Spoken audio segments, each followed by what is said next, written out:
Assalamualaikum warahmatullahi wabarakatuh. Oh iya. Iya. Alhamdulillahirrahmanirrahim. Puji syukur marilah kita panjatkan kehadirat Allah Subhanahu wa Ta'ala, yang karena irodatnya, kasih sayangnya, kita dalam keadaan sehat berada di suasana dan tempat yang bahagia ini. Sholawat serta salam senantiasa kita berikan dan kita junjung kepada Nabi besar Muhammad SAW yang kita tunggu syafaatnya di akhirat nanti. Baik, ayah bunda, ya, saya masih deg-degan di sini karena ketemu lagi bersama teman-teman saya seangkatan, sebaya ketika saya masih menjadi wali murid di sini, bertemu lagi dengan ustadzah. Masih ingat saya ternyata yang suka protes gitu ya. Kemudian bersama teman-teman saya, Bunda Abel, Bunda Lili di sini ya, dan teman-teman yang lain.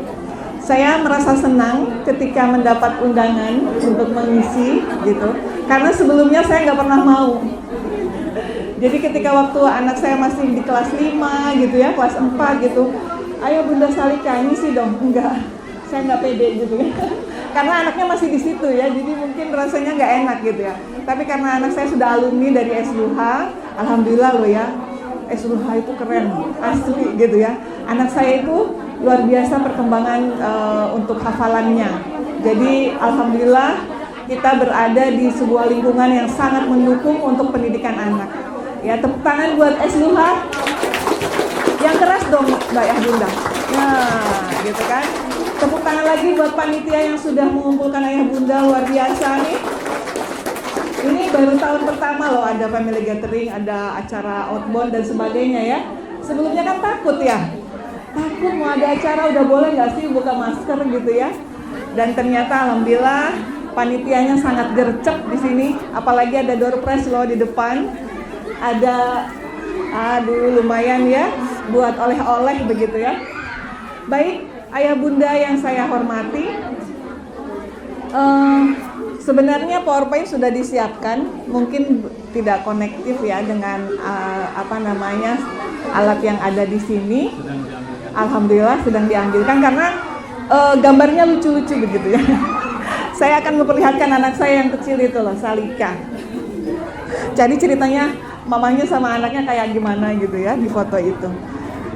Jadi memang materi yang disampaikan oleh panitia kepada saya ini membuat saya merasa bahwa inilah saatnya penting untuk diberikan kepada orang tua. Jadi masalah pubertas itu bukan masalah guru saja, ya kan? Dan bukan juga masalah ustadz-ustadzah gitu ya. Tetapi juga masalah orang tua yang kadang mungkin bukan berarti menyepelekan, tetapi mungkin mengabaikan atau menganggap remeh gitu ya. Ini mah sudah diajarkan, gimana lah di sekolah, mungkin gitu ya pada awalnya. Tapi sebenarnya ini adalah tanggung jawab bersama. Anak-anak kita tidak ingin dibesarkan pada lingkungan yang keliru, informasi yang keliru. Tetapi justru dengan adanya parenting begini, ya, ayah bunda sudah difasilitasi oleh sekolah, ya, oleh sekolah, kemudian panitianya juga luar biasa. Ini loh pentingnya informasi tentang pubertas gitu ya. Ada yang sudah besar putra-putrinya? Ada ya, pasti ya. Gimana yang kelompok Umu? Halo Umu. Anaknya yang di sini kelas berapa, Bu? 4 semua ya? Ada kakak-kakaknya? Ada pasti ya. Ada yang sudah mengalami puber juga kan? Alhamdulillah. Yang merah gimana yang merah? Ada yang Bapak anak-anaknya sudah besar-besar, Bapak? Aduh, bapaknya serius banget di belakang ya. Iya ya. Yang hijau, biru, hijau apa biru ya? Hijau juga ada ya? Biru gimana kelompok biru? Oh, ada, suaranya paling banyak ya. Iya Bapak Ibu. Saya punya anak 4. Anak saya itu paling besar itu kelahiran 99 itu ya. Berapa tahun ya? 23 ya. Iya, 99. Ya, kebetulan anak saya sudah menikah. Jadi saya sudah punya cucu. Mau 2 gitu ya. Kakaknya Salika. Jadi dari Gontor, Putra, kemudian masuk ke Yaman. Ternyata di Yaman itu menjemput istri ya, calon. Udah jauh-jauh ternyata dapat niki Bapak. Nah, sambil Bapak memberikan menyeting ya. Jadi saya sedikit cerita. Anak saya yang pertama karena sudah besar saya pasrah saja gitu ya, sekolah di Yaman dan sebagainya. Nah, yang kedua itu putri masih di UNIDA, Universitas Darussalam, pengabdian dari Dr. Putri. Itu juga pas mengalami masa-masa pubertas begini tuh juga bingung ya, karena dia posisi sudah di pondok gitu kan. Wah, Bapak luar biasa Pak, memang harus hadir di sini ya Bapak. Tepuk tangan dong buat Bapak. Iya. Masya Allah, Ustaz. Masalah mungkin saya karena kurang ke sekolah ya, jadi saya nggak hafal. Ustaz Ustaz, saya suka protes itu. Saya kalau udah matematika, kenapa begini? Langsung saya ke Ustaz Dahwening, terus Ustaz Dahwening langsung di forward ke Ustaz, saya ditelepon. Gimana Bunda Salika gitu? Ustaz, saya ini loh orangnya gitu ya. Nah, jadi saya lanjut ya. Anak saya di pondok itu, Mama ini gimana gitu kan? Kenapa teh gitu? Ya ini yang diceritain Mama dulu gitu ya. Terus pembalutnya gimana kan gitu ya? Jangan lupa teh, kan dia mungkin tidak melihat proses membuka pembalut dan sebagainya gitu kan ya. Oh ya Ma, udah bener Kak, udah bener gitu kan. Membuka pembalut kemudian diletakkan di celananya kemudian memakainya gitu. Tapi nggak apa-apa Mah, ada pelajaran nisaiyah di pondok gitu kan. Ada nisaiyah ya, jadi dipelajari bagaimana menghadapi gejolak ketika menstruasi dan gejala-gejala lainnya gitu ya. Nah, saya lega karena mungkin ya sudah berada di sekolah yang benar gitu kan. Nah, ayah bunda juga sekarang diberikan pengetahuan bagaimana sih gitu ya menghadapi anak-anak yang jelang pubertas. Tapi ternyata sudah ada yang mengalami gitu. Saya ingat waktu anak saya di di S2H juga, Mama ada loh Mbak siapa gitu ya, kelas 5 sudah mens gitu. Waduh gitu. Anaknya udah kaget gitu. Tapi karena anak saya sudah diberikan bekal dan mungkin dari para ustadzah diberitahu, jadi ya sudah menjadi sebuah pengalaman gitu ya. Nah, ini anak saya Salika, masih ingat ya Ustazah? Iya, alhamdulillah anaknya sekarang maju tak gentar di Bojonegoro, Pondok AIBS Bojonegoro, tahun depan ke Gontor Putri insya Allah gitu ya. Nah, dari judul yang diberikan kepada saya ada 4 topik yang ingin saya sampaikan.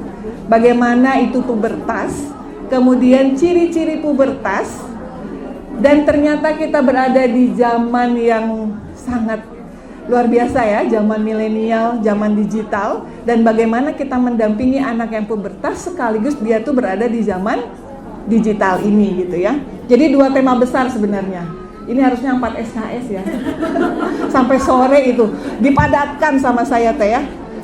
Nah, jadi ya pubertas itu adalah balik seperti tadi Ustadzah Reni ya menyebutkan bahwa kita pada posisi anak kita tuh balik. Pada posisi kalau dari ilmu kesehatan itu ada perubahan hormon. Kalau dari sisi psikologis ada perubahan emosi. Kalau dari sisi sosial ada perubahan pertemanan gitu kan. Nah, pada posisi inilah kita harus melihat bahwa ada loh perubahan fisik pada anak tersebut. Dari fisik mungkin anak usia SD 1, 2, 3 ya seperti itu ya, 90 cm gitu kan. Tapi ketika langsung puber langsung berbebek itu besar. Karena terjadinya perubahan hormonal memicu kepada perubahan fisik. Yang tadinya makan sedikit ibaratnya gitu kan, dia sudah kenyang. Tetapi kalau dari posisi pubertas itu makannya bertambah. Karena dia perlu ekstra terhadap fisiknya. Lihat aja nah, kalau sudah pubertas beda ya. Langsung bertambah tinggi, bertambah besar gitu kan. Laki-laki juga bertambah berbeda gitu ya, ada sesuatu yang berbeda. Nah, nanti kita lihat sesuatunya apa. Kemudian dia sudah mampu pada ujungnya adalah melakukan reproduksi sosial. Reproduksi seksual, maaf ya. Jadi ketika ada perubahan fisik dan dia merasa psikis juga berubah, itu ternyata berdampak kepada reproduksi nantinya. Jadi ini harus hati-hati. Proses ini dimulai dengan sinyal hormonal dari otak ke gonad ya. Dari otak ke gonad, ke bawah. Kemudian kalau anak laki-laki timbulnya testis, kalau anak perempuan ovarium sudah mulai berkembang, perut ya, rahim. Sudah mulai berfungsi. Nah, makin lama ada perubahan di dalam rahim itu sendiri. Kalau perempuan dengan menstruasi berkumpulnya darah di dalam rahim, sehingga dari darah tersebut kemudian keluar darah kotor, dan ibaratnya disitulah proses pembentukan bayi kalau dari usia dewasa ya. Nah, gonad tadi memproduksi hormon yang merangsang libido, nafsu, ya kan? Makanya kalau anak yang sudah puber itu gampang sekali emosi, nafsunya ya. Entah itu melihat daya tarik laki-laki, perempuan itu sudah mulai terlihat ya. Dan pertumbuhan dari fisiknya. Ada perubahan fungsi dan transformasi otak. Kemudian tulang dan otot berubah, darah juga, kulit. Nah, kulit juga pada masa remaja ini sudah mulai ada jerawat begitu ya. Sudah mulai mungkin yang tadinya tidak terlihat bersisik atau mungkin kering, itu sudah mulai ada perubahan. Kemudian rambut ya, dan payudara dan organ seks. Ini sudah mulai ada perubahan. Nah, sebelum pubertas, organ seks ini dikenal dengan seksual primer. Laki-laki, perempuan. Anak kecil ini perempuan ya begini gitu, laki-laki ya begitu. Baru terbatas sebagai primer, kondisi fitrahnya.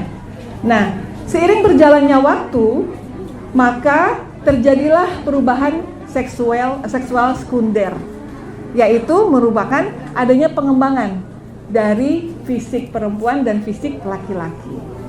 Ya.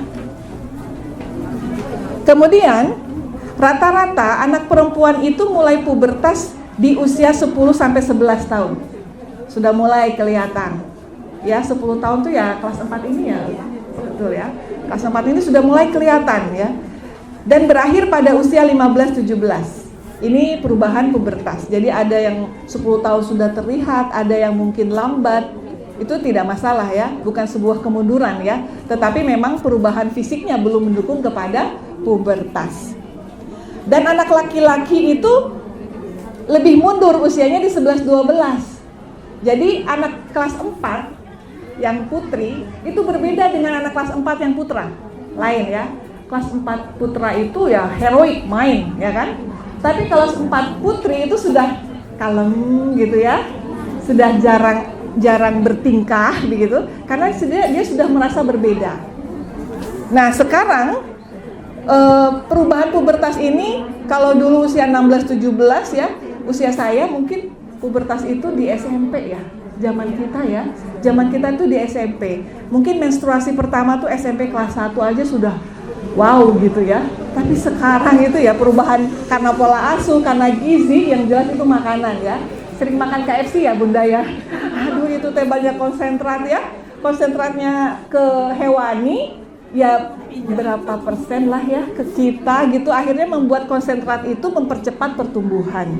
Jadinya tumbuhnya ya itu lebih cepat daripada usia kita ya kan. Penanda utama pubertas pada wanita adalah menarche, menstruasi pertama, yang terjadi antara usia 12-13 tahun.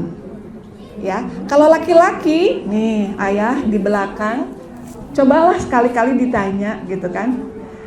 Pas bangun gitu ya, kamu ada perasaan apa, atau kamu mengeluarkan pipis enggak gitu. Karena ini berarti sudah mulai keluar ejakulasi pertama ya, usia 10 tahun di kelas 4 itu coba aja ditanya. Jadi anaknya kalau udah ditanya ayahnya, oh ayahnya tahu, ayahku tahu kalau aku tadi keluar pipis gitu. Nah, berarti anak sudah bisa merasa bahwa oh aku harus cerita, ternyata aku sudah 3 kali misalnya gitu kan. Tapi kalau tidak dimulai oleh ayahnya atau ibunya gitu, anaknya pasti diem. Karena merasa biasa, ini mungkin apa gitu kan. Iya, ngompol. Karena anak sudah mulai mimpi basah. Jadi ibu bapak jangan malu ya untuk menanyakan gitu. Nah, ada perubahan nggak? Kamu merasa apa gitu ya? Enggak, biasa gitu. Nah, enggak biasanya tuh kalimat itu gesturnya gimana, mukanya agak malu-malu nggak gitu. Kalau mukanya agak malu-malu, oh ada sesuatu. Tapi kalau mukanya nggak biasa, oh cuek sambil main, oh aman lah gitu ya.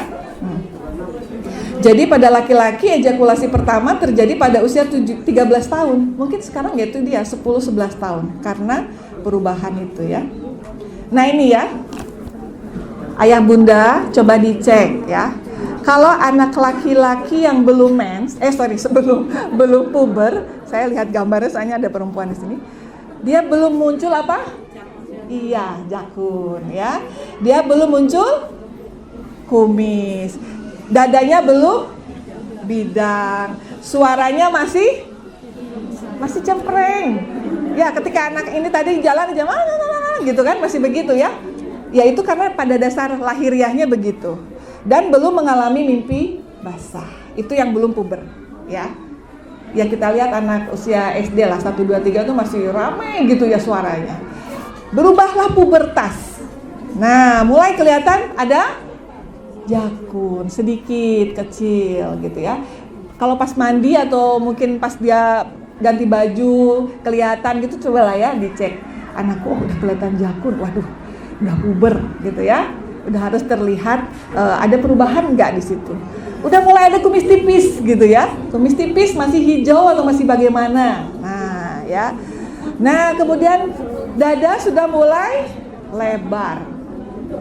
Kalau kurus mungkin tidak terlalu terlihat ya, anaknya kurus ya, anaknya agak ini mungkin tidak terlalu terlihat, tapi pasti sudah mulai beda.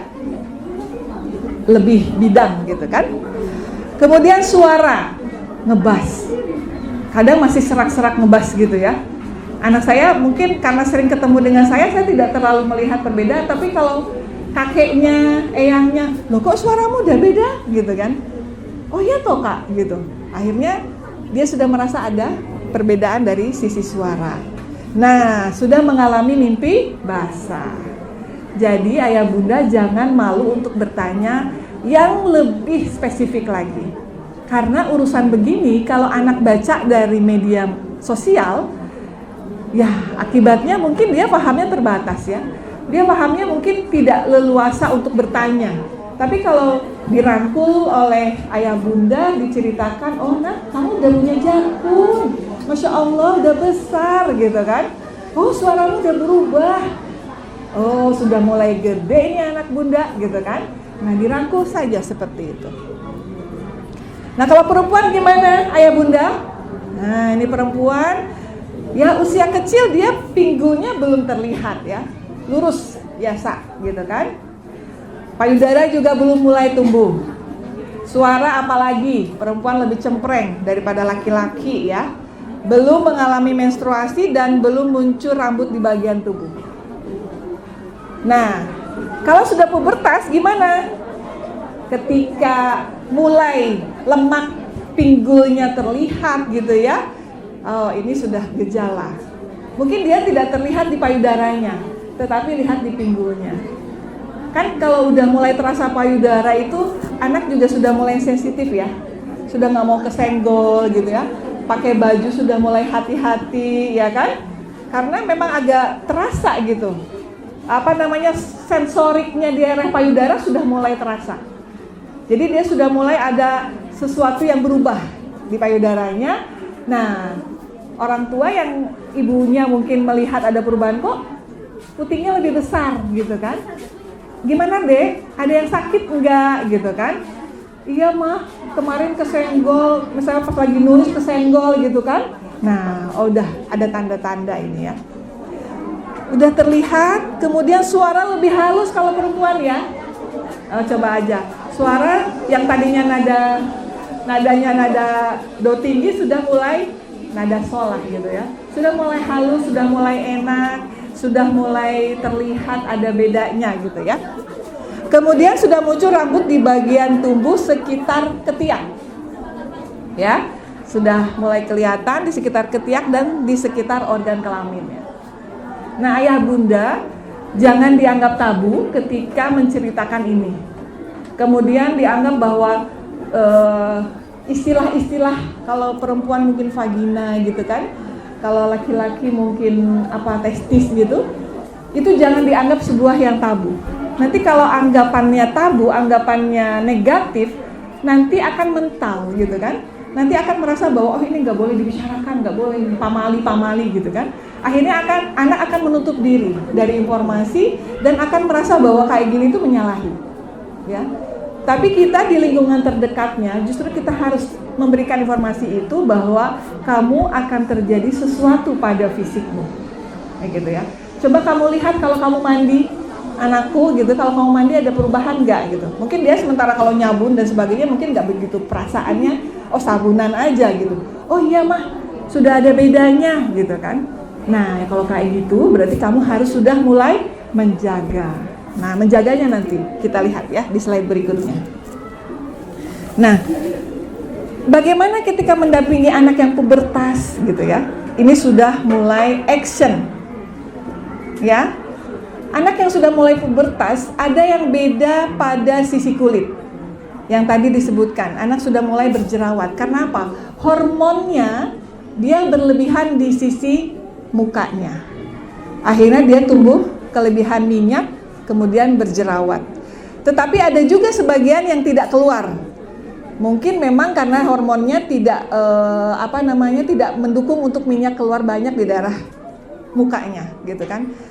Nah, kalau bundanya yang golongan kulit kering, kulit normal itu biasanya paling jerawatnya 1-2 gitu ya. Tapi kalau memang jenis kulitnya berminyak, itu akan lebih banyak gitu kan.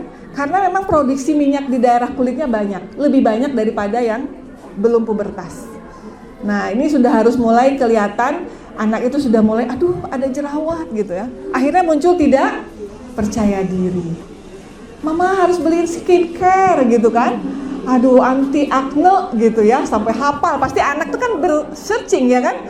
Aduh anti jerawat tuh apa sih? Oh yang terkenal ini MS Glow misalnya gitu ya. Aduh anak kok ngerti dari mana gitu ya. Nah ini kecolongan nih ya. Tahu-tahu check out di Shopee ya. Aduh. Nah ini kalau anak tidak didampingi itu dampaknya seperti itu salah satunya. Anak sudah mulai kelihatan jerawat satu aja di hidung, itu malunya udah 3 hari ya bun.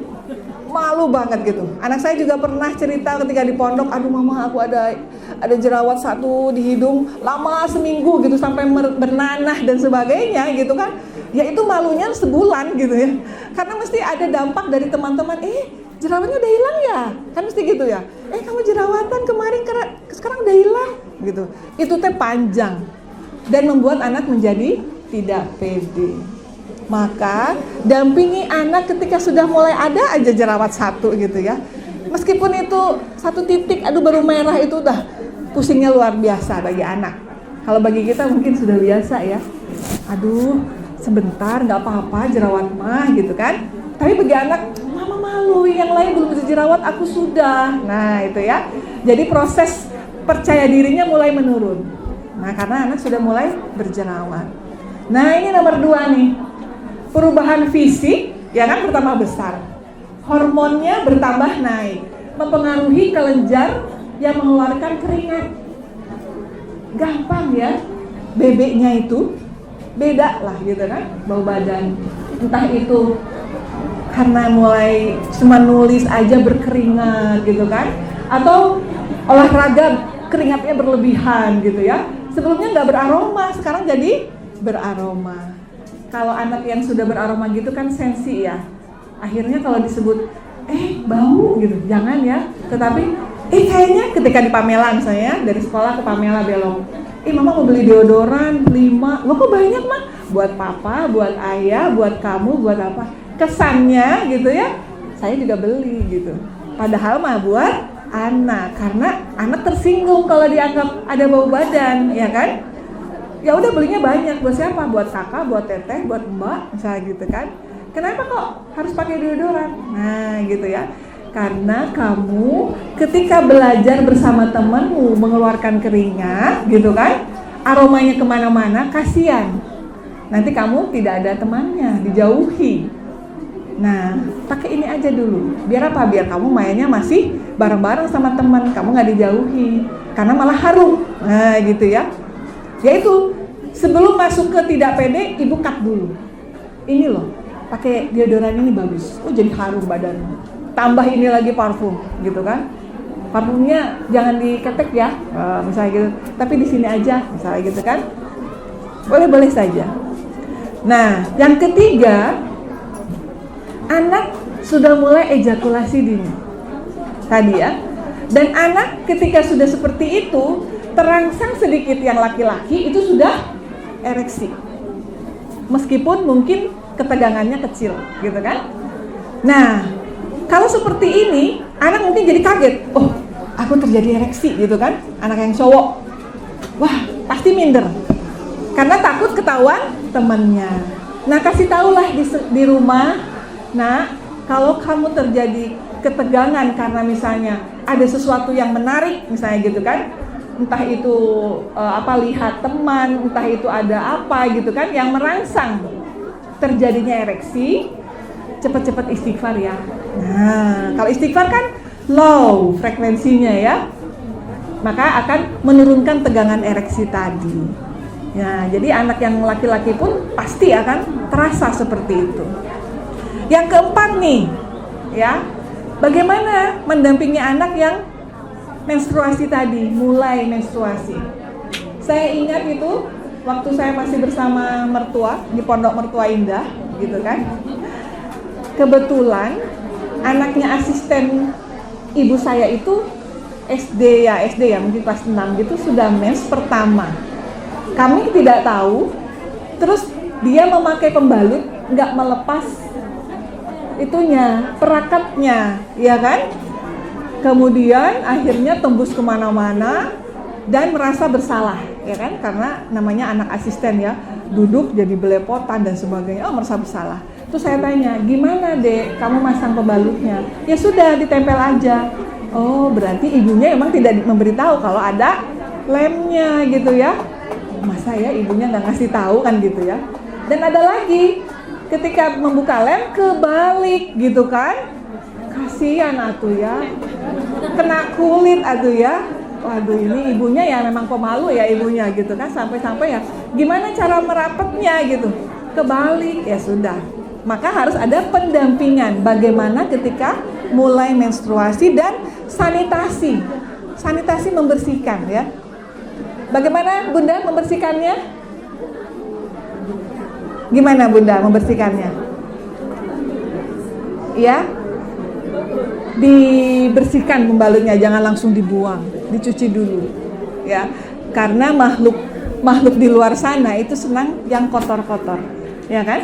Dicuci dulu, bersihkan darahnya, dilipat, kalau bisa dari luar itu sudah bawa tisu, sudah bawa plastik. Nah ini pelajaran sanitasi.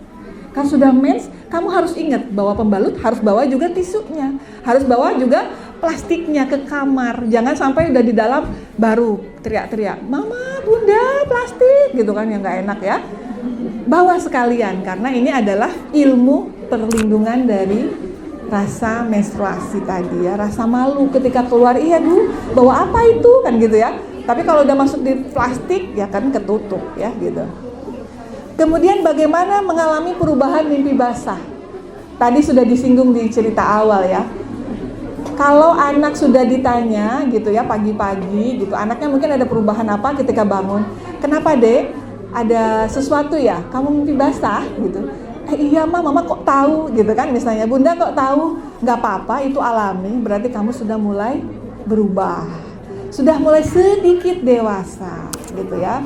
Nanti kalau sudah mimpi basah, nanti akan ada terjadi perubahan apa lagi? Perubahan jakun, apalagi mah? Perubahan suara gitu kan. Oh jadi begitu. Nah kalau anak sudah diberitahu oleh ayah bundanya, ada preventif sebelumnya, anak tidak akan malu ketika dia berubah suara, dia tidak malu ketika ada bau badan gitu kan, karena anak sudah lega, sudah ada informasi dari orang tuanya gitu ya.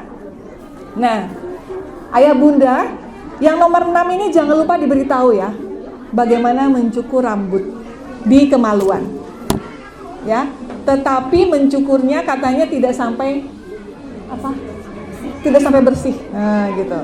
Karena apa, nanti ya mengumpul bakteri ya tetap harus dibersihkan gitu kan. Kalau sampai bersih itu terjadi pengikisan kulit atau apa gitu ya. Nah, itu diberitahu, jangan malu-malu. Saya juga beritahu kepada anak saya ketika pulang dari pondok mungkin ya. Waktu itu vulgar saya cerita ke Bapak Ibu, ayah bunda di sini. Karena mungkin SMP kelas 2 mungkin ya. Anak saya tuh telat pubernya. Pubernya tuh SMP kelas 3 baru berubah suara gitu kan. Karena mungkin SD-nya dia tidak mengalami puber, pas di pondok kelas 3 SMP baru puber. Saya lihat pas ke kamar mandi dia pas lupa gitu ya, berhanduk gitu. Oh, anaknya belum cukur rambut gitu ya, rambut bawah. Ya saya bilang, "Kak, nggak dicukur rambutnya?" "Oh, boleh toh Ma dicukur." "Boleh," gitu kan. "Boleh, nggak apa-apa, boleh," gitu. "Terus gimana Mah? Hukumnya gitu kan?"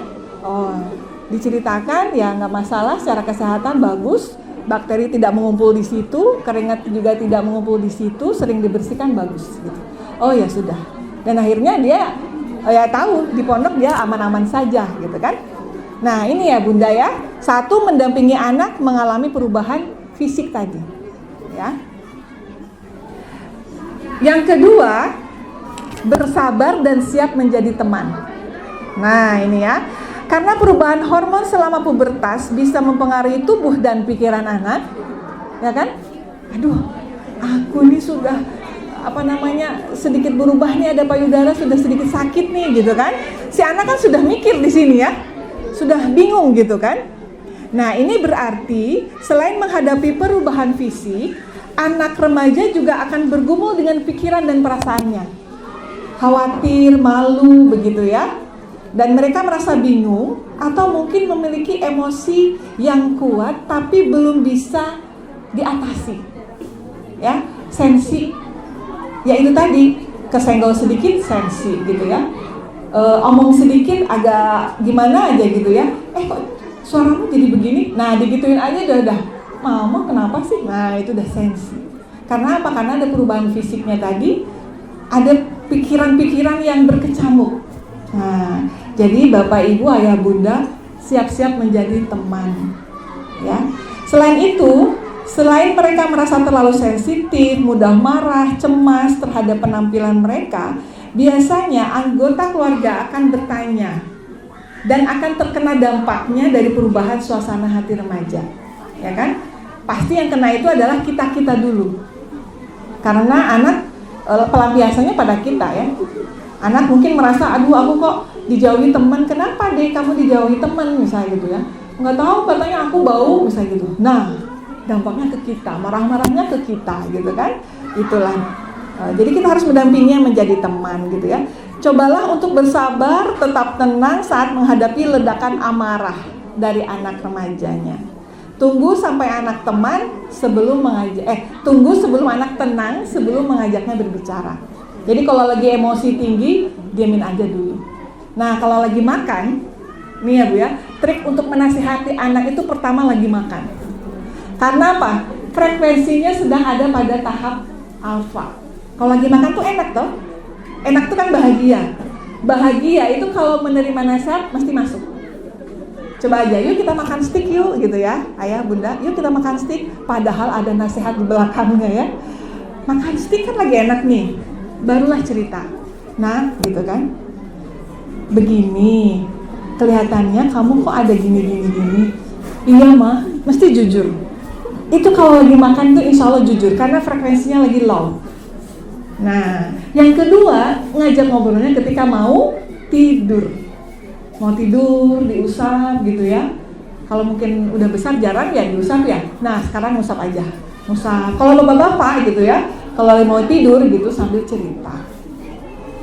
cerita masa mudanya gitu kan nggak apa-apa ya, masa muda gitu ya, ketika kenal sama mamahmu misalnya gimana, nah itu boleh diceritain. Disinilah saat yang tepat untuk bercerita, ketika makan, ketika mau tidur, dan ketika bepergian. Nah, bepergian nih, jalan-jalan gitu ya, di mobil, cerita, nasihat, itu anak masuk.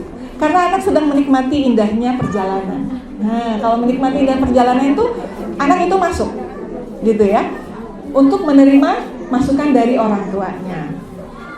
Tapi kalau lagi marah, lagi main, nggak dianggap suara ayah bundanya ya, gitu. Kemudian berilah edukasi seks secara dewasa ya.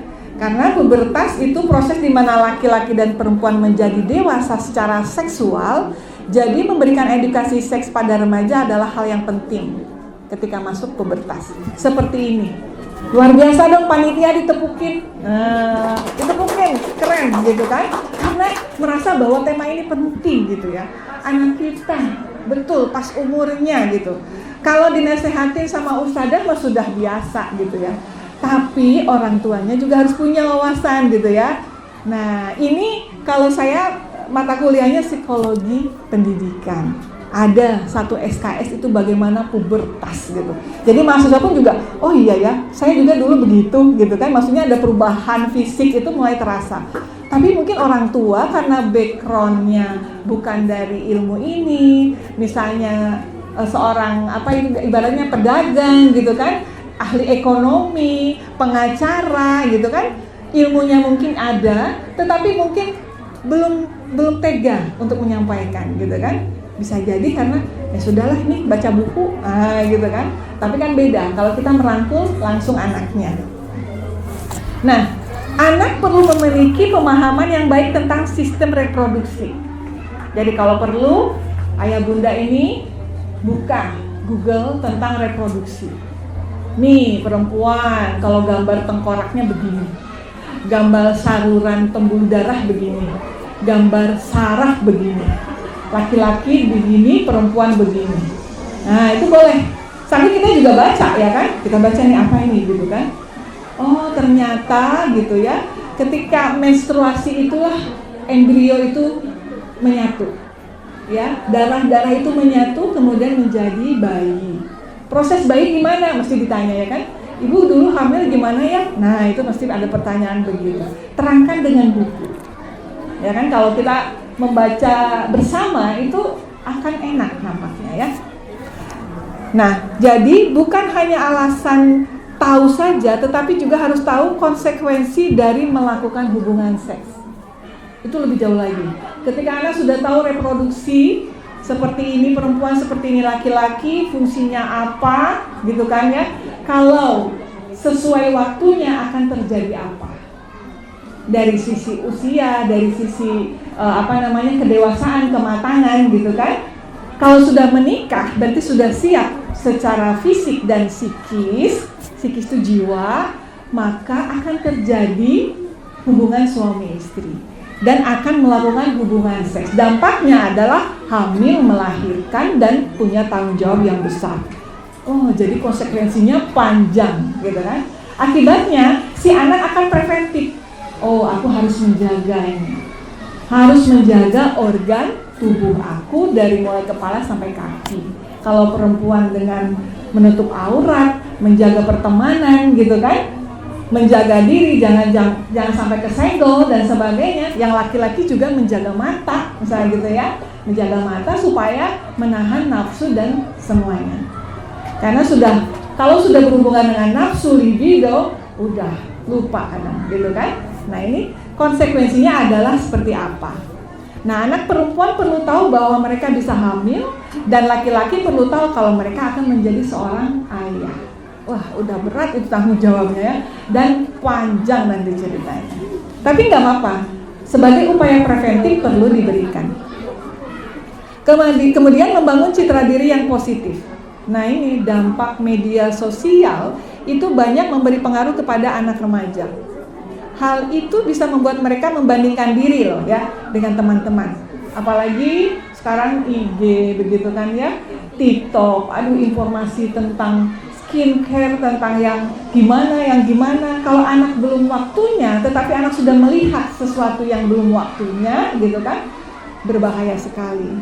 Apalagi ada influencer gitu di sini, wah ini loh kalau jerawat nih pakai ini, obatnya ini, udah meracuni, begitu kan, meracuni supaya membeli, ibunya mungkin kebutuhannya banyak, akhirnya terabaikan, terus anaknya ngamuk. Nah itu ya, dampak dari media sosial itu ternyata ke situ juga gitu. Karena yang namanya ini begini loh mama kan nggak tahu. Nah itu udah kalimatnya udah, mama sih nggak lihat IG, nggak lihat apa gitu ya. Ada yang begitu nggak? Saya juga zaman kemarin masih ada DIK ya, aduh mama tuh nggak ngerti kayak gini-gini. Walah anak sekarang itu ya, media sosial merebak begini, anak lebih tahu duluan gitu ya. Bila anak perempuan merasa dirinya jelek, berjerawat, atau bertanya-tanya mengapa payudara mereka belum sebesar temannya gitu ya. Kok temanku sudah besar mas, sudah ada, putingnya udah berubah, kok aku belum. Nah ini, anak bisa jadi gak pede itu. Gak pede karena dianggap belum gede gitu ya. Padahal fisik masing-masing gitu.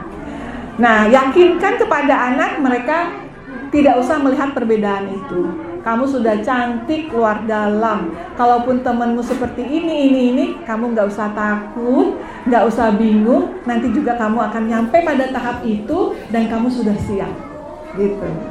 Ya, jadi mereka yang tadinya merasa tidak percaya diri karena perubahannya lambat dibanding temannya, tapi malah justru anak itu menjadi waspada. Oh, saya harus seperti itu ketika mengalami hal yang sama seperti temanku, gitu ya. Nah, kemudian lainnya apa? Ini mendorong anak hidup sehat, gitu ya. Doronglah anak remaja laki perempuan untuk mengonsumsi makanan yang sehat. Aduh, godaan makanan itu ya, Bun. Aduh, gitu ya. Seblak. Apalagi, Bun? Takoyaki. Oh, takoyaki mah tidak terlalu ini ya. Apalagi ya? Konsumsi makanan yang aduh, ya itu tadi. Gula-gula ya, boba, mix es krim, masya Allah. Saya suka laki sande, gimana ya? Nah itu ya, insya Allah boleh, alhamdulillah sekali-kali gitu ya. Tetapi yang penting yang sehat dulu yang diutamakan, yang bervitamin gitu ya. Kemudian tidur yang cukup. Nah dampak dari gadget gimana, Bun? Tidurnya luar biasa ya. Olahraga teratur dan hidup sehat untuk menghilangkan stres. Kayak seperti ini, outbound gitu kan. Anaknya bermain, orang tuanya belajar, itu luar biasa. Ya kan? Karena jarang, susah menyatukan 100% orang tua wali di sini ya kan. Kalau tidak ada agenda gini ya udah susah. Nah, itu topik pertama tentang pubertas. Aduh, gimana ya, berat banget memang gitu kan. Tapi ini harus kita hayati bersama bahwa ini penting buat anak kita gitu ya. Nah sekarang teknologi. Nah kalau teknologi sudah tahu ya Bu ya. Teknologi itu manfaatnya positifnya banyak. Gimana Bunda? Sebagai sumber informasi. Kita mencari informasi aja tentang di mana ini kebun desok, cepet banget ya. Nah ini media sosial. Sampai-sampai saya infokan ke teman kalau saya di medsos ada di sini dengan tag gitu kan. Itu media teknologi digital, sumber informasi, media komunikasi. Nah, yang jauh jadi dekat, yang dekat jadi jauh. Wah, ini ya, malah jadi aneh ya. Kita berdekatan pegang-pegang HP ya Bun, tetapi masing-masing akses kemana-mana berbeda. Padahal katanya sudah kangen reuni, tapi reuni malah main HP sendiri. Nah itu ya. Nah manfaat teknologi positifnya di situ. Kemudian membangun kreativitas. Banyak sekali DIY ya dari media sosial itu, kreativitasnya bagus ya. DIY do it yourself. Nah itu ya, bagus sekali. Pembelajaran nih para ustadzah. Zaman saya masih duraring ya. Kelas 4, 5, 6, astagfirullah. Masya Allah gitu, pelajaran kok susah banget kelas 4 itu ya gitu ya. Oh tenang, ada ruang guru. Tenang, ada apa? Tenang, ada apa? Ini media sosial luar biasa ya. Mendorong pertumbuhan usaha. Nah ini ada tadi yang sponsor-sponsor tuh ya. Usaha. Sama saya juga punya Salika Butik namanya ya. Masya Allah baju saya ini Salika Butik ya. Jadi nggak enak saya. Tok rumahnya ya. Jadi perempatan, jadi promosi ya. Perempatan mau ke sekolah itu kan ada pengadilan agama, ada gembus ya kalau sekarang. Nah itu tuh ada Salika Butik di situ. Jadi rumah saya tuh di situ di belakang. Lewat gembus dulu kalau lapar ya. Tapi kan bukan punya saya gitu kan. Dulu saya punyanya fresh meal di situ. Wah sudah berat ya karena COVID. Nah gembus, ada Salika Butik, ketuk pintu aja, sebutkan nama saya. Ya, siapa nama saya? Lupa nanti ya. Nah, Ada Bu Eva, oh ada, sini. Diskon. Nah, wali murid S2H ya saya diskon. Apalagi ustazahnya, Masya Allah ya kan? Gratis ya Bu. Tenang. Sekedar himar-himar mah gitu ya, gitu kan. Nah, gini ya, jadi memang mendorong pertumbuhan usaha.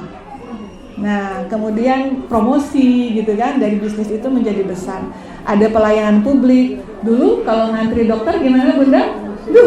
Sampai antrian 30 ditungguin ya kan? Ditungguin. Masuk ke mana kantor pos ditungguin sampai malam. Sekarang mah udah online daftar dokter kandungan gitu kan? Klik nomor 15. Kira-kira jam 11. Oh ya tenang. Nganter anak dulu, ngapain dulu gitu kan? Jejaring sosial nih ya, medsos dan sebagainya udah luar biasa. Nah, tapi ada dampak negatifnya ya Bunda. Wah sudah terasa nih, saya sendiri sudah merasa. Ada kecanduan kan ya Bun, teknologi? 2 menit aja nggak buka WA. Kayaknya orang penting ya. Kira-kira ada progres apa nih grup? Padahal mah ya orang lain juga sibuk gitu kan. Nah, kecanduan teknologi Bu.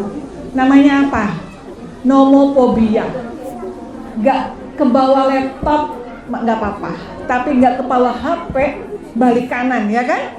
Waduh, gak apa-apa gak bawa duit tapi bawa HP kan bika kiris ya. Nah itu handphone kecanduan gitu ya. Kelelahan fisik nomor 2.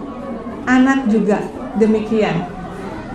Maksud hati biar anak diem gitu ya, mainkan games.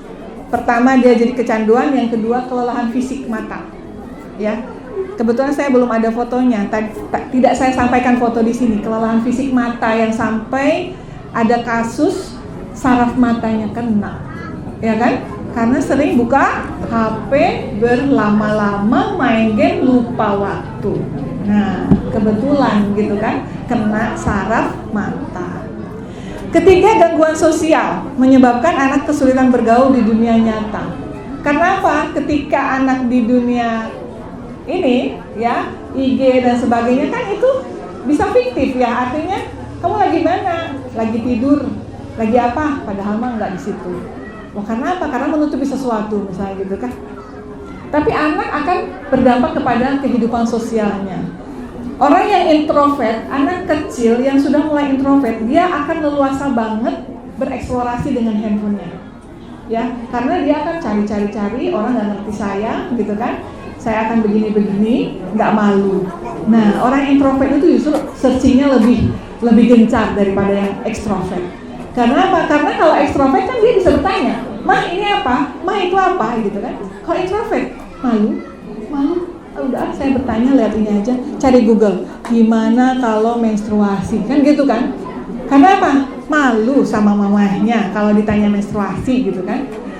Nah ini, akhirnya anak akan lebih seneng apa-apa dengan handphonenya. Kemudian susah tidur. Nih, 2 tahun yang lalu ketika mulai daring duraring gitu kan, jadwal tidur berubah ya. Jadwal tidur berubah ya. Biasa jam 9 sudah ngantuk, jam 10, jam 11 kok masih buka HP gitu. Kenapa teh? Kenapa deh kan gitu ya? Enggak, lihat-lihat belajar, alhamdulillah ya belajar gitu ya. Oh alah, ternyata berdampak kepada susah tidur. Karena apa Bu? Sinar blue light-nya handphone itu mempengaruhi saraf mata. Jadi saraf mata akan menjadi tegang. Kalau sudah tegang, lama buka terus gitu kan, susah untuk mau tidur. Nah, paling tidak mau tidur itu 2 jam jangan kena handphone. Misalnya tidur jam 9 ya, paling nggak jam 7 maghrib udah selesai. Jangan buka HP. Kenapa? Saraf mata kena blue light ya. Mata melihat blue light-nya gawat ya. Apalagi kita ibu-ibu kadang cahayanya lebih terang katanya ya. Masya Allah. Udah, pokoknya ya ibu-ibu mah pasti cahayanya lebih terang. Selanjutnya sulit konsentrasi. Kalau lato-lato itu malah justru melatih konsentrasi ya. Tek. Cuman buatlah lato-lato dari bakso lah ya, jangan kedengeran gitu loh. Tapi dia buat fokus gitu. Nah, media sosial atau games atau apapun yang berada di handphone itu membuat sulit konsentrasi.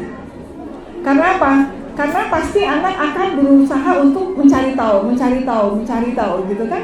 adrenalinnya terasa, malah tambah tinggi, tambah mau lagi, main scroll terus. Itu merangsang adrenalin. Kalau adrenalin sudah tinggi apa? Nafsu yang ada. Ya, sama dengan kalau kita naik roller coaster itu kan adrenalin tuh. Itu kan nggak kerasa apa-apa ya. Karena kita lagi naik kelenjar kita, adrenalinnya lagi naik, terus yang penting akhirnya yang penting main terobosan gitu ya, roller coaster gitu.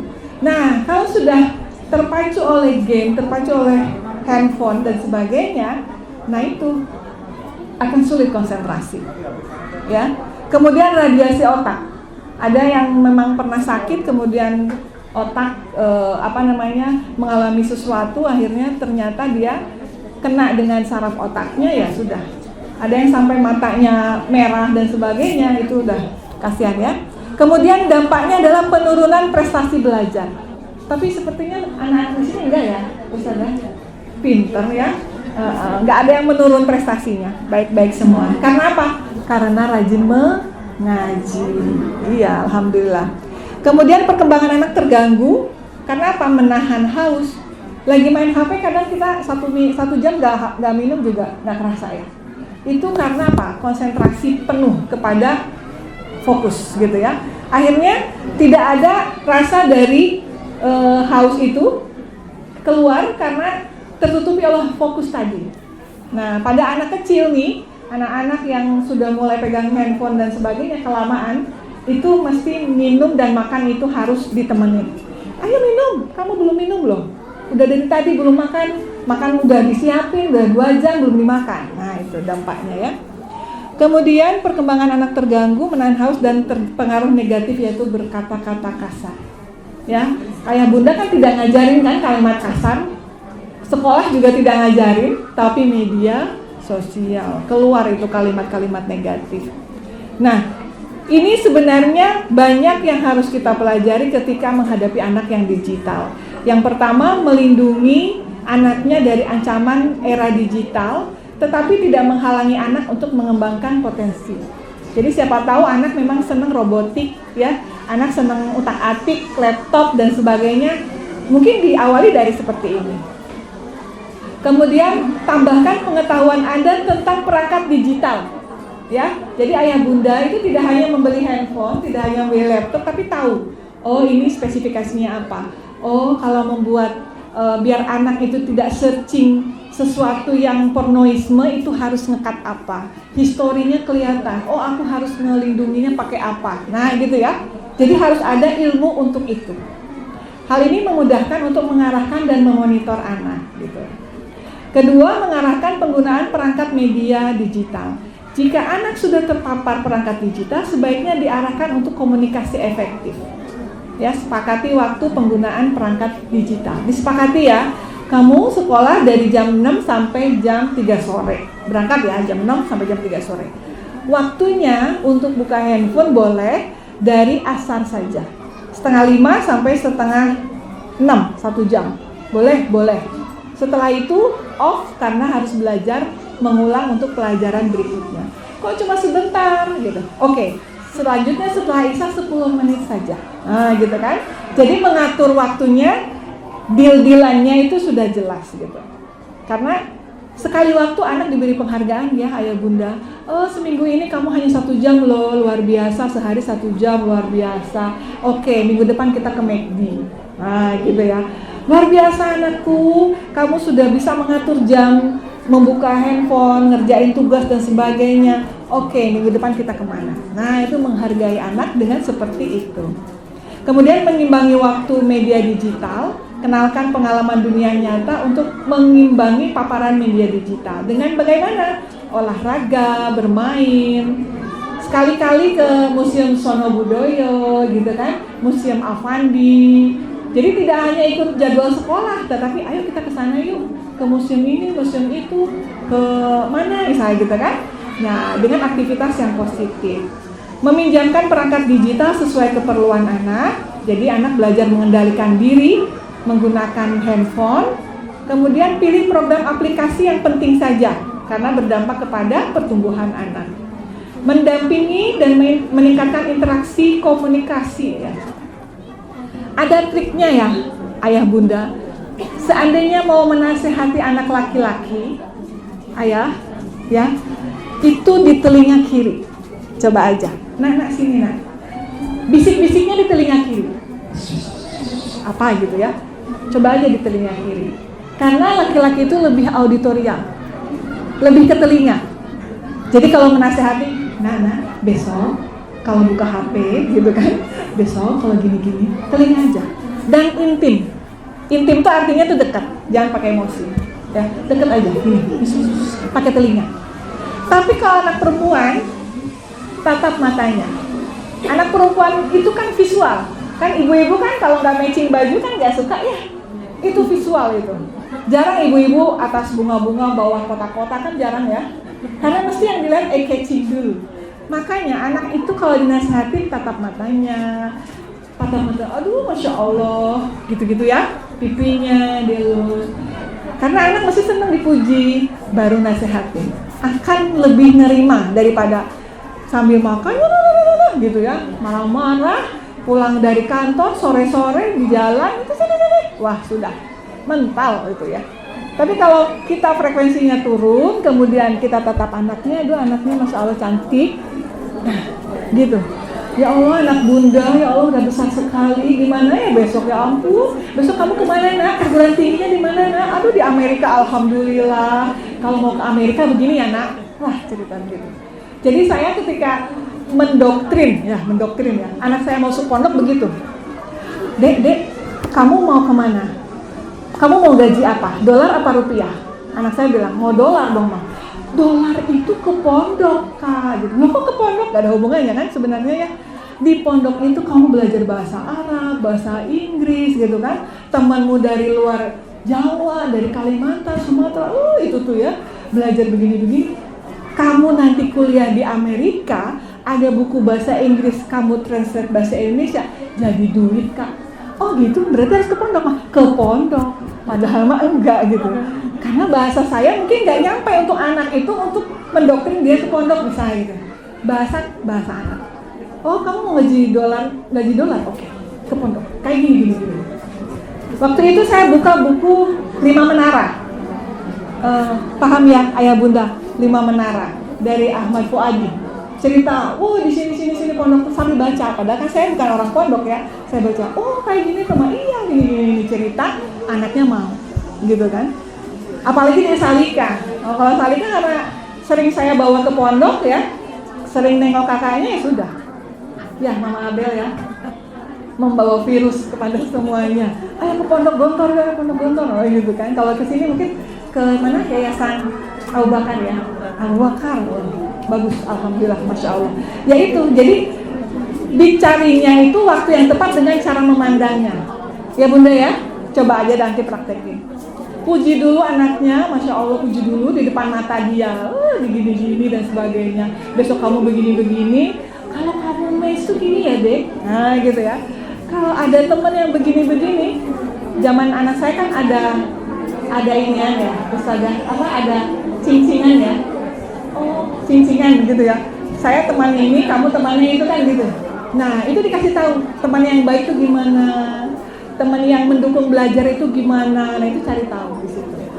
Jadi akhirnya bisa masuk nasihat kita gitu kan. Nah, gunakan perangkat digital. Kemudian juga harus di aktivitas dunia mainnya dicek ya, Bunda. Gitu ya. Ini dimonitor.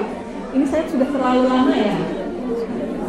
Sudah ya, tapi ini materinya agak banyak. Nih usia 7-12 nih ya. Ayah bunda, hindari tayangan yang bersifat antisosial, agresif dan perilaku negatif. Dihindari ya. Kalau lihat gadget gitu ya, jangan dibiasakan melihat hal-hal yang bersifat agresif, tawuran saya gitu kan. Berikan pemahaman tentang anggota tubuh tadi. Kan usia-usia begini kan karena perubahan fisik tadi, berikan informasi. Kamu nanti akan begini, dadamu akan bidang, suaramu akan berubah, gitu kan. Kalau seperti itu, kamu harus begini, gitu kan. Nah, kasih tahu. Kemudian hindari tayangan merokok, judi, jangan ya. Apalagi narkoba. Kemudian hindari tayangan makanan yang tidak sehat. Nah ini, saya ini kalau udah melihat menu-menu gitu kan, junk food begitu sebenarnya nggak bagus gitu ya. Nah itu dia, dihindari anak itu seperti itu. Kemudian miliki kesepakatan bersama untuk menjalani hidup sehat gitu kan, mengenalkan keragaman sara dan bagaimana kita menghormatinya, mengajak anak berpikir kritis, ya. Jadi anak itu harus diajak untuk berpikir kritis supaya dia tidak malu, gitu ya. Dek, kenapa gitu ya? Teh ini warnanya coklat. Nah, ya, diajak berpikir kritis. Kenapa matahari dari timur? Kenapa tenggelam dari barat? Nggak apa-apa gitu. Yuk kita buka. Nah, berpikir kritis ya. Jadi anak nanti, oh iya mama juga nggak ngerti tentang itu ternyata. Ya sudah, aku akan bertanya tentang ini. Nah, kalau anak sudah diajak untuk berpikir kritis, akan terasah gitu ya. Mengajak anak untuk mengenalkan blog-blog yang bagus ya. Yang bagus untuk menulis kalau ada anak yang suka mengarang, membuat kartun gitu kan. Iya, dulu juga anak saya pernah membuat kartun, terus siapa yang pesen gitu ya, terus dibeli 1.000, alhamdulillah itu waktu itu, kelas 4 waktu itu. Kartunnya sih mungkin Melisa, sakit gigi, kemudian mau ke dokter gigi takut, akhirnya dikasih tahu ayahnya, nggak apa-apa, ke dokter gigi aja, nanti dicabut, nanti tumbuh yang baru. Kemudian besok harinya dia makan permen, bersambung. Wah, kayak gitu ternyata jadi duit 1.000 waktu itu ya. Entah siapa yang beli waktu itu. Katanya kartunya lucu gitu ya, nggak apa-apa gitu. Nah ini ya aplikasi parental control. Di sini ada Google Family Link ya, ayah bunda. Ini untuk mengecek histori anakku, ngecek sesuatu yang negatif nggak gitu kan. Ada Kids Place, ada Kid Mode, ada Norton Online Family. Ini bagus-bagus. Quiz Studio, ada Safe Screen Time, Secure Time, dan MM Guardian dan Kid Locks ya. Bisa ini untuk aplikasi. Nah ini yang terakhir, jadi media digital ibarat dua mata pisau ya. Semakin canggih teknologi tetapi juga semakin tajam ya. Kita harus benar-benar memilahnya. Kemudian kita harus bersikap bijak dalam memanfaatkan media digital, dan orang tua harus mengetahui memonitor penggunaan media digital dan selalu komunikasi dengan keluarga untuk melindungi anak dari efek buruk media sosial. Jadi dua tema penting, bagaimana pubertas dan bagaimana digital, dirangkum menjadi satu materi parenting. Ini luar biasa karena dua hal ini penting bagi anak-anak kita. Anak yang mengalami pubertas seperti apa pendampingannya, dan anak yang mengalami masa-masa sekarang gagap teknologi seperti ini ya, tahu-tahu ada informasi baru cepat sekali, dan bagaimana menyikapi anak didik kita, anak-anak kita gitu kan. Sebagai orang tua perlu langkah-langkah yang bijaksana. Mungkin seperti itu dulu ayah bunda, luar biasa atensinya. Tepuk tangan buat diri kita semua. Tepuk jempol, gimana rasanya? Ada tepuk jempol? Gini tepuk jempol. Jempol. Jos. Gimana? Tepuk jempol. Nih sama anaknya tepuk jempol ya, besok ya. Gak apa-apa. Demikian materi paparan saya, banyak salah dan kurangnya mohon maaf. Saya juga masih belajar ya. Jadi kita sama-sama sharing di sini. Dan bagi ayah bunda di sini, percayakan kepada para ustadz dan ustadzahnya untuk mendidik ya, memberikan pendampingan kepada anak didik kita yang pasti luar biasa hasilnya, dan saya sudah merasakan manfaatnya. Anak saya luar biasa mandiri gitu kan. Dengan pengenalan karakter di sekolah ini sangat membuat anak saya paham tentang apa yang harus dilakukan oleh dirinya.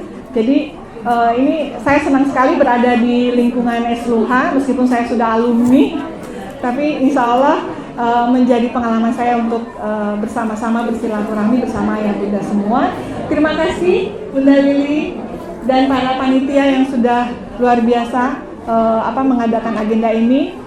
Tepuk tangan lagi buat panitia. Iya. Baik, sekian dari saya. Wassalamualaikum warahmatullahi wabarakatuh.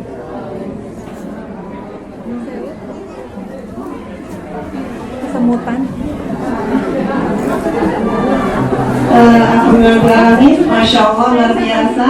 Jazakallah khairan katsira untuk Bunda Eva yang sudah memanfaatkan materi parenting pada hari ini.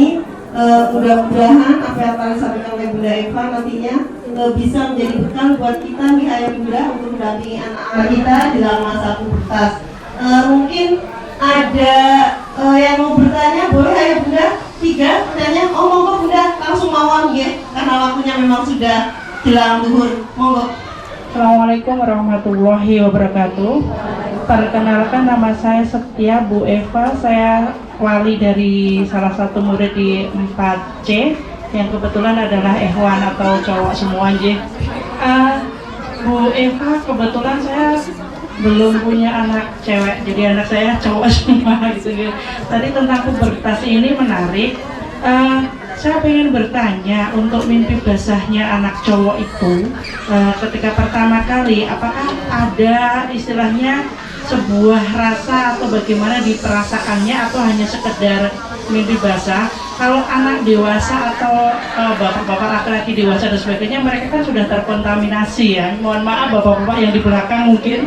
Tapi kalau anak-anak pertama kali itu bagaimana Bu? Apakah mereka hanya sekedar mimpi basah atau ada perasaan lain dan sebagainya, sehingga kita sebagai orang tua nanti bisa untuk mendampingi mereka untuk memahami ke depan gitu Bu.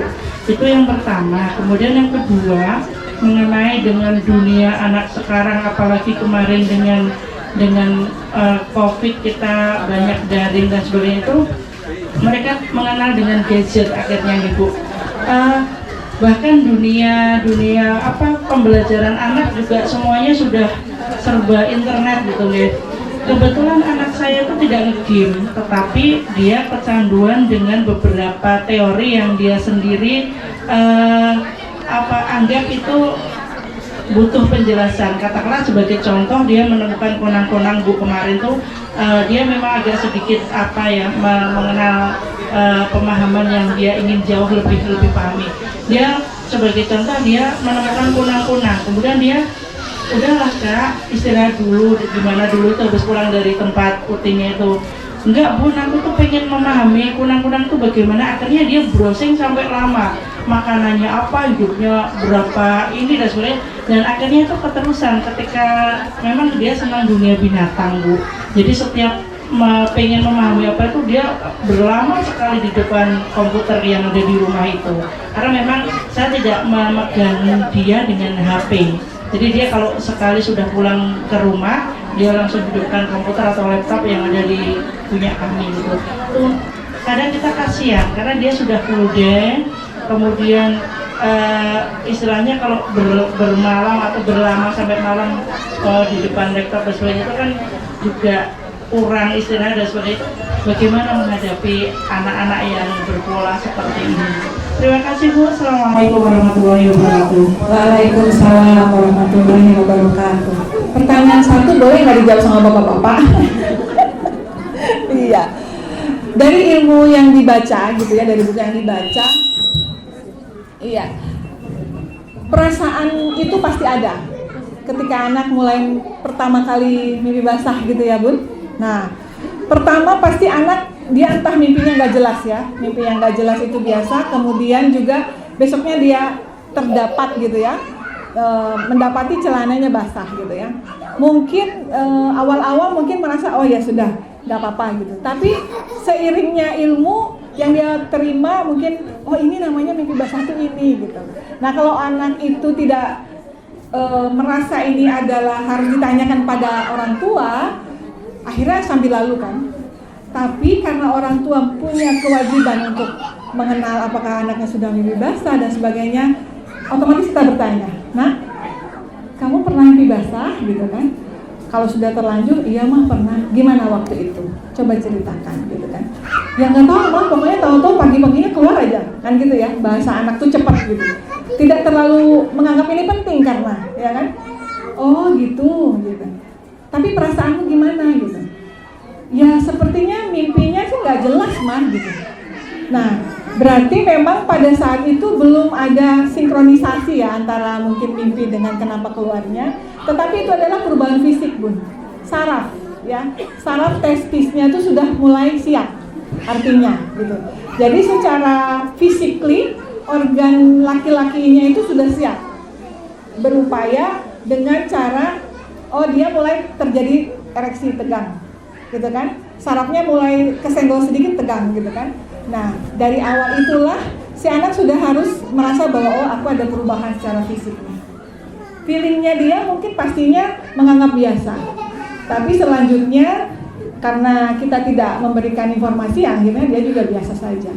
Tapi bagi bunda yang pas kedapetan anaknya sekarang baru kelihatan puber gitu ya, bibi basah gitu, diamati saja.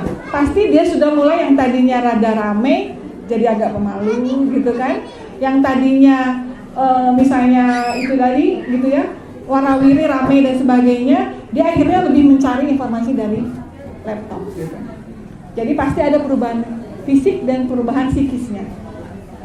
Dan kita sebagai orang tua lebih peka biasanya ya. Anak yang tadinya ini kok jadi berubah gitu kan. Yang kedua, jadi ketika orang tua memang membatasi tidak membuka handphone tetapi dengan laptop, tidak ada TV juga ya Bu? Oh iya, itu sudah luar biasa.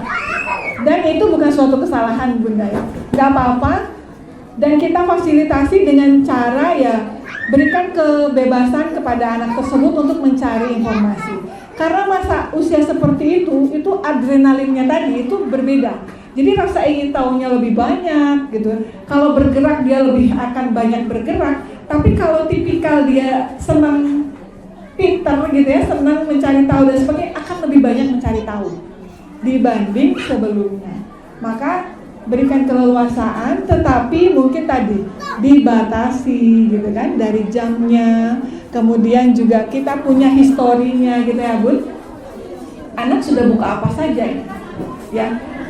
Nah kalaupun ada sesuatu yang negatif baru kita beritahu. Nah situs ini jangan dibuka ya. Nah situs ini bagus loh. Kalau kamu suka kunang-kunang, kamu suka binatang, cari dari National Geographic misalnya gitu kan. Tapi kalau kamu mau buka jam segini sama jam segini aja ya gitu. Jadi memang harus ada batasan karena mengasuh anak remaja itu seperti kita main layangan ya Pak. Tarik ulur. Kapan nariknya? Ketika saya sudah bagus tapi meleweng gitu ya, tarik lagi. Ya kayak gitu. Kepada anak juga gitu. Berikan kebebasan ketika dia sudah menyeleweng, tarik. Berikan sesuatu tanggung jawab, kalau bagus teruskan. Gitu kan, karena nanti anak akan mandiri, dewasa, leadershipnya keluar gitu. Tapi kalau sudah keluar, nyeleweng, harus tarik. Karena kalau dibiarkan, nanti sampai besar tidak akan tahu kalau itu sebuah kesalahan, misalnya gitu ya. Jadi tetap didampingi dan anak paling tidak komunikasi ya Bu. Karena bisa jadi anak itu tidak tahu awalnya batasan waktu dan sebagainya. Tapi kalau dengan komunikasi, oh aku jadi harus tidur jam 10 paling enggak, misalnya gitu ya. Jadi ibunya harus lebih terbuka ya kepada anaknya untuk ngobrol gitu, ngobrol. Tapi sudah bagus, udah menata mata supaya tidak banyak melihat yang aneh-aneh ya. Kan kalau dengan laptop tidak secepat dengan handphone ya gitu. Masya Allah sudah bagus itu Bunda. Ya, anak yang mencari tahu informasi, kemudian dia juga apa itu namanya bisa searching dengan cepat dan sebagainya. Ya kita support dengan hal-hal yang positif. Kita kalau bisa, kamu hari ini sudah tahu kunang-kunang. Coba kalau besok kamu cari informasi bagaimana itu metamorfosis kupu-kupu, misalnya gitu kan. Cari tahu lagi, senang itu anak. Tapi ya itu dibatasi sesuai dengan norma dan kebutuhan. Gitu ya Bunda, tidak terlalu menjawab tapi insya Allah. Saya kira sudah. Terima kasih. Ini buat penanya ada gift dari komite. Alhamdulillah ini ada mini gold. Ada baby gold. Ada dua pertanyaan lagi secara singkat karena waktunya sudah mau jam 12. Ampun ya. Alhamdulillah. Monggo, ada lagi? Masih ada lagi Durpres banyak buat ayah bunda semuanya. Ayah mungkin ayah ada yang mau bertanya silakan. Bunda Hana, monggo. Oh monggo Bapak. Nggih. Assalamualaikum warahmatullahi wabarakatuh. Terima kasih waktunya. Saya pengen menanyakan satu pertanyaan yang saya pikir kalau bercerita di sini sangat luar biasa ya Bunda, sangat indah sekali ya. Jadi kalau berkomunikasi dengan anak perempuan, tatap matanya, insya Allah ayah Bunda sudah melakukan di sini, cuma caranya berbeda. Nah, duduk. Nah, itu gitu. Jadi tolong bersabar, gitu. Jadi yang sabar sambil saudara sabar, gitu. Yang ingin saya tanyakan adalah kebetulan anak saya perempuan saat ini dan akhir-akhir ini saya sedang mengalami anak saya seolah-olah sedang mengalami pubertas. Saya pikir begitu, sedang mengalami pubertas. Jadi anak saya ini saat ini sedang sering temperamental begitu saja. Nah, ternyata setelah saya kaji lebih dalam dan lebih banyak saya ajak ngobrol, ternyata bukan sedang dalam rangka pubertas, tapi sedang dalam rangka dia ini terpengaruh oleh pergaulan. Jadi pergaulannya ya entah seperti apa, kemudian mengalami temperamental yang sangat luar biasa. Nah, yang pengen saya tanyakan adalah apa bedanya temperamental yang itu gara-gara pubertas atau kemudian temperamental yang itu gara-gara pergaulan, dan kemudian dua permasalahan itu solusinya bagaimana, kemudian pasca sama pra sama paskanya itu seperti apa. Terima kasih. Assalamualaikum warahmatullahi wabarakatuh.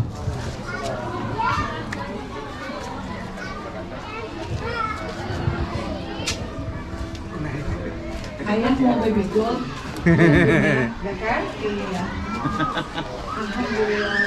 Assalamualaikum warahmatullahi wabarakatuh. Salam Bapak. Nama saya Iksan. Anak saya pas yang kelas 4 perempuan. Ini curhat nih terus. Ini Bukan ustazah Bapak. Gak apa-apa. Kan ustazah guru. Ini apa? Saya kan orang Jawa.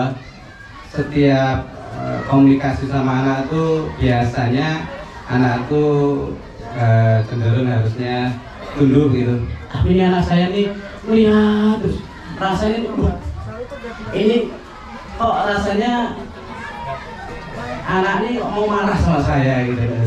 Jadi ini ngaruh orang Jawa nih terus gimana? Tadi sudah benar kalau cewek itu dilihatin matanya. Bahkan sebelum tahu itu justru anak saya yang lihat saya gitu. Saya jadi kaget. Saya dilihatin gitu. Sampai saya diem aja masih dilihatin gitu. Kagum sama yang ini. Sampai kagum. Ini ada hal yang sudah benar atau harus bagaimana ini? Itu yang saya tanyakan, mudah-mudahan ada jawaban yang menenangkan. Terima kasih. Assalamualaikum warahmatullahi wabarakatuh. Waalaikumsalam Bapak-bapak. Alhamdulillah ada yang respon dari Bapak atau Ayah itu luar biasa loh Bun ya. Berarti para Bapak ini sangat bertanggung jawab terhadap perkembangan anaknya, ya kan? Karena memang di Al-Quran kan yang pertama kali memberikan pendidikan kepada anak adalah ayah di surat Luqman ya, nanti bisa dilihat. Nah, kepada Bapak yang kelompok merah di belakang ya, adakah bedanya temperamental anak yang memang basic karena pubertas dan tidak pubertas? Mungkin gitu ya Bapak ya? Ya, secara umum perbedaannya tidak ada, tidak banyak, tidak begitu berbeda gitu ya. Karena itu tergantung pada anak itu sendiri. Apabila anak itu memang awalnya memang ramai, cerewet begitu kan, gampang emosi dan sebagainya gitu. Ketika dia mengalami pubertas, mungkin pada saat-saat tertentu ketika dia mau mens keluar atau ketika dia sensitif, mungkin tidak terlalu berbeda Bapak. Tetapi pada intinya di sini perubahan temperamennya itu adalah ketika dia mulai merasakan bahwa ada sesuatu yang berubah denganku gitu kan. Tapi aku tidak tahu ini apa. Nah, itu kan pikirannya berkecamuk di sini. Karena pikirannya berkecamuk, dia tidak bisa mengeluarkan apa yang dia sampaikan, akhirnya kesenggol sedikit, apa sih mama itu? Kan gitu ya. Nah, jadi sebenarnya temperamen di sini tidak berbeda antara pubertas dan tidak pubertas, tetapi bagaimana si anak tersebut menyikapi dirinya ketika dia ada perubahan gitu ya. Mungkin tadinya awalnya mungkin kesenggol sedikit juga marah gitu. Tetapi justru di sini hubungkan dengan pubertas adalah dia merasa ada perubahan dirinya, kok payudaraku sudah mulai gede ya, gitu kan, sambil agak-agak gimana mungkin ekspresinya. Kemudian ketika itu ada orang tua yang mungkin kita bertanya kepada anak tersebut, menasehati anak tersebut, itu responnya berbeda, gitu kan. Nah, itu karena pikirannya saja yang sedang yaitu tadi berkecamuk. Nah, tinggal orang tua menyikapi ketika temperamen itu keluar. Mungkin ya itu tadi, cari waktu yang tepat untuk memberitahu.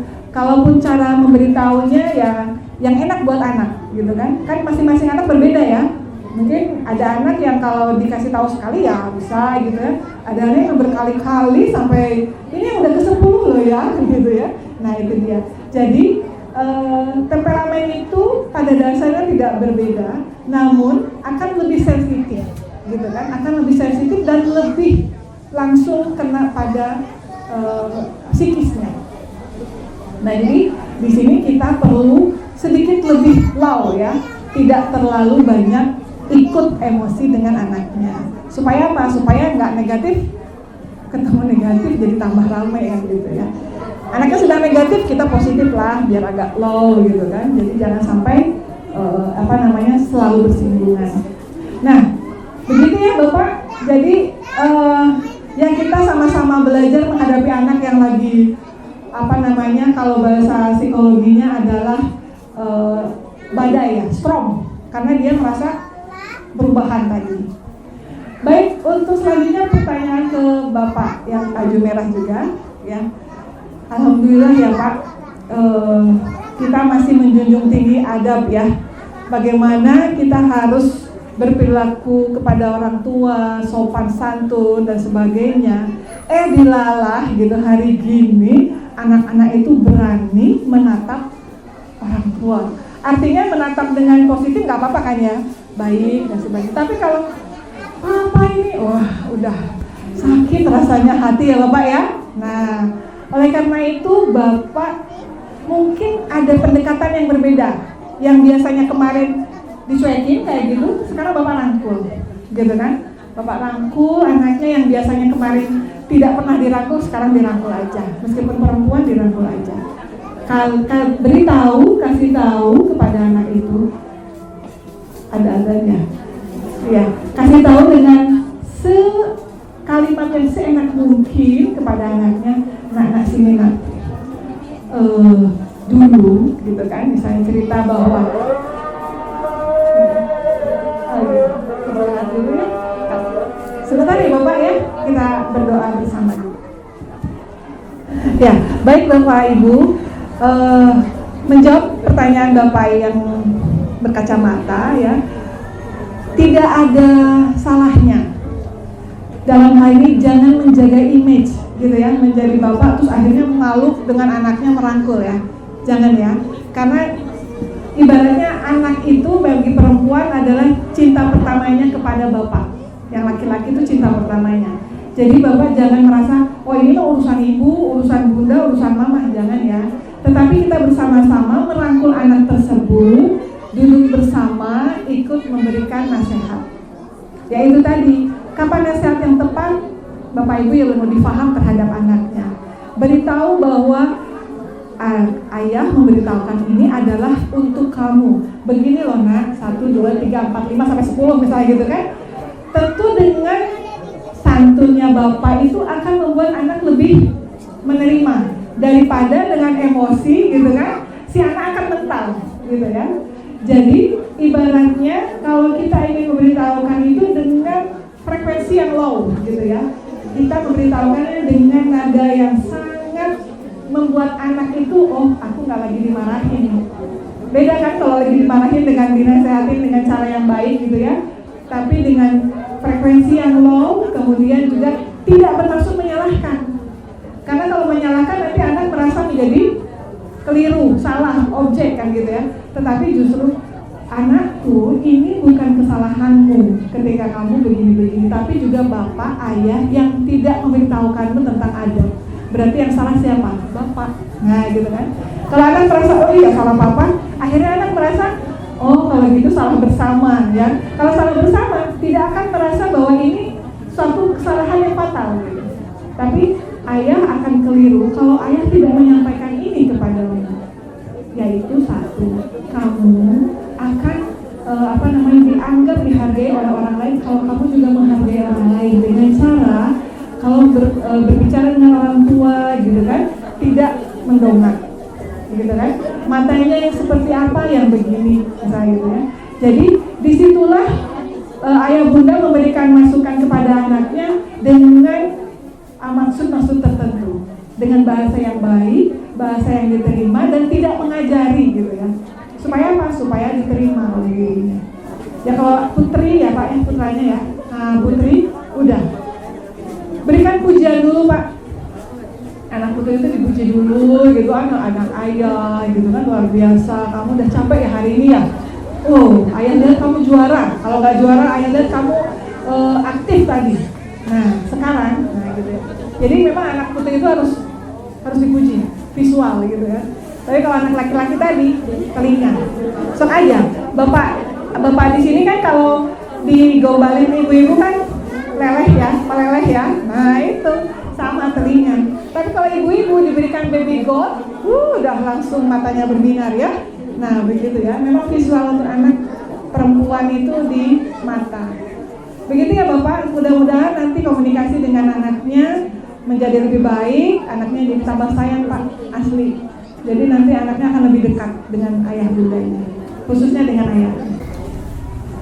أعوذ بالله من الشيطان الرجيم بسم الله الرحمن الرحيم الحمد لله رب العالمين والصلاة والسلام على نبينا محمد وعلى آله وصحبه أجمعين اللهم اغفر للمؤمنين والمؤمنات والمسلمين والمسلمات الأحياء منهم والأموات إنك سميع قريب مجيب دعوات يا هادي الحاجات اللهم اغفر لنا ذنوبنا واستغفر لنا ذنوبنا واغفر علينا إنك أنت التواب الرحيم ربنا لا تزغ قلوبنا بعد إذ هديتنا وهب لنا من لدنك رحمة إنك أنت الوهاب اللهم إنك تعلم أن هذه القلوب قد اجتمعت على محبتك والتقت على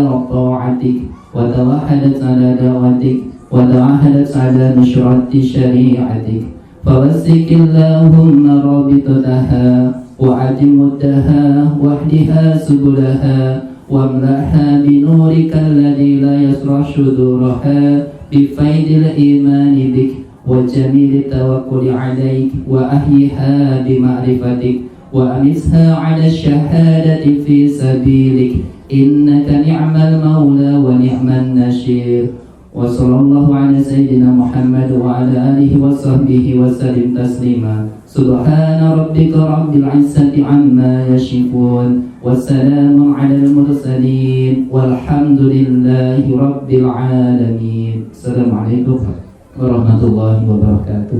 Waalaikumsalam warahmatullahi wabarakatuh. Nah, Ini alhamdulillahirrahmanirrahim, akhirnya tibalah kita di penghujung acara untuk sesi outbound dan parading pada hari ini. Nanti setelah kita tutup dengan doa kafaratul majlis, kita foto bersama dulu dengan Bunda Eva nggih. Alhamdulillahirrahmanirrahim. Monggo ayah bunda kita akhiri acara pada siang hari ini dengan baca hamdalah dan doa kafaratul majlis. Alhamdulillahirabbil alamin. Subhanakallahumma wa bihamdika asyhadu an la ilaha illa anta astaghfiruka wa atubu ilaik. Kami berdua selaku pembawa acara memohon maaf yang sebesar-besarnya sekiranya masih terdapat banyak kekurangan dan juga kehilafan dari kami. Akhir kata, kami atas nama panitia besar Family Gathering tahun ini mohon maaf yang sebesar-besarnya. Semoga kita bisa ketemu di Family Gathering yang akan datang. insya Allah, amin. Terima kasih. Assalamualaikum warahmatullahi wabarakatuh.